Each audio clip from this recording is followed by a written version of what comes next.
السلام عليكم. رياضة ركوب الأمواج أو المعروفة بالسيرف هي رياضة عالمية عندها إقبال كبير وعرفت تطور ملحوظ في المغرب. اليوم غادي نعرفكم بهذه الرياضة كيفاش انتشرت في العالم وانطلقت في الشواطئ المغربية.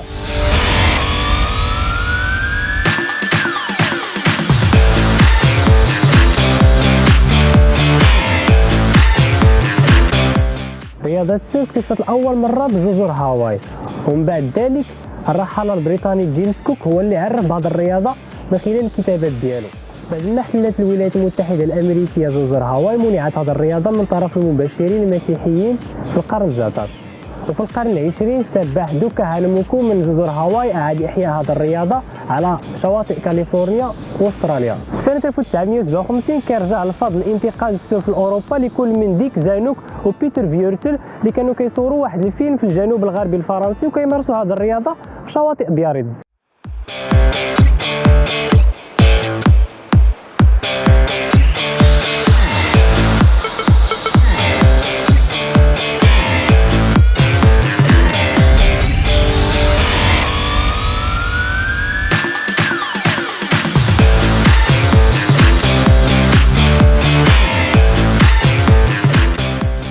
في الستينات وصلت رياضة السيرف في المغرب وبالضبط في شاطئ المهدية. كلود بيرال اللي كان خدام في القاعدة العسكرية الفرنسية الأمريكية في مدينة القنيطرة في ديك الفترة هو أول من مارس هذه الرياضة على شواطئ المهدية، وكان كيتقاسم لوحات السيرف ديالو مع كل من بيغ شالو، إنريكو جيا ومامون أول مغربي ممارس لرياضة السيرف.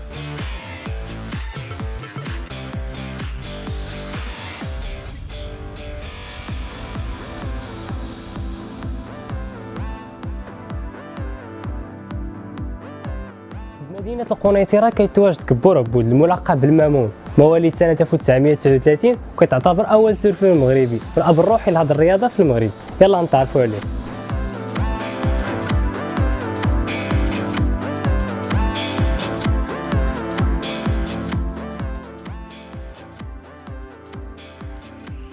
أنا عبود كبور كنية اللي في المهدية مامون كيدي مامون زايد عام 1939 قنيطرة. كنت ميتر ناجور هنايا، ومن بعد ميتر ناجور تعطي للسيرف، ومن بعد السيرف مشيت لفرنسا، ومن بعد فرنسا دخلت واحد الشركة هنا، دخلوني واحد الشركة هنا.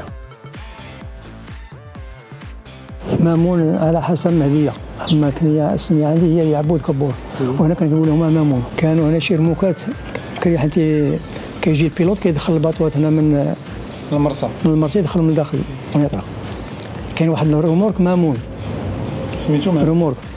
انا قالوا لي انت كتمشي بحال مامون، بحال في العوم. كنت كنعوم مزيان، كنت كنمشي مزيان في لافيتاس، سموني مامون. بقات هي هذيك واحد بالي يقول لي ماموت كاع، اتونسيون ماموتي لا.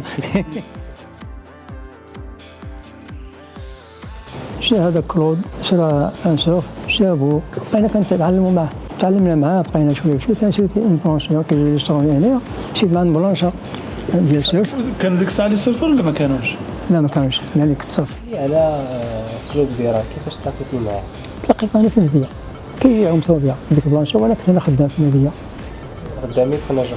ميت خناجر. خدام المهدية، واتصلت بيه تما هنا، وبقينا كنتعرف معاه بديك البلونشا، كان يسلفني فيما كيجي كنمشي عنده نتعلم معاه حتى شريت بلونشا. ما كنتش كنعرف البلونشا، ما كنتش نعرفها، كنا كنشدو البلونشا كنمشيو معاه تو دروا، ما كنزيكزاو ديما والو. ومن بعد بقى هو كيتراس مع الامريكان، كيصيفطوا هاد لي جورنو ديال السيرف، وعاد بقينا كنتبعو، بقيت معاهم شي عام ولا عام ونص. جا هذاك بيبير حتى هو سيرفور من فرنسا، عنده شامبيون فرنسا، جا بقينا ثاني كنتعلموا معاه، ورانا ولي يعطينا ليكسبيسيون كيفاش غديروا كيفاش تعملوا كيفاش غديروا، حتى تعلمنا معاه. ايوا بقينا تمشي لفرنسا كون ايوا صيفطوا لي هاد السيرتيفيكاي هنايا، هادشي هذا انفيتاسيون باش صوفت هنا بينهم قبول الدوله الفرنسيه قابلين باش نجي ندخل ندوز داك الشامبيون ديال السيرف المغربي. اول مغربي فين مشيت؟ جاتني هذه، مشيت للقنصليات، صوفت الباسبور ديالي، العماله هذه صوفت باسبور صافي، وصل الوقيته ديال هذاك الشيء مشينا فرنسا. صيف لي المشهد، كيفاش دخلتي للمهدية، كيفاش لقيتي الناس، واش رحبوا بك الناس؟ ايوا الاصدقاء كلهم جاو لعندي، مشيت لعندهم بعد تما الكومبيتيسيون. بعد الكومبيتيسيون. جيت عندهم هنايا، درنا واحد الحفله هنا عند بيرترون. حضرت الماكينه هنا، الناس الآخرين. كيشوفوني كيتعلموا، كيجي كيطلب لي بلانشا كنعطيها له وكنقول لهم كيفاش يديروا. ايوا هي هادشي اللي عطا الله هو هذا. كانت هذه أول حلقة من برنامج سير في معنا، كنتمنى أنكم استفدتوا عرفتوا تاريخ هذه الرياضة. ما تنساوش ديروا لايك وسبسكرايب للقناة على أمل نتلاقاو معكم في حلقة ثانية.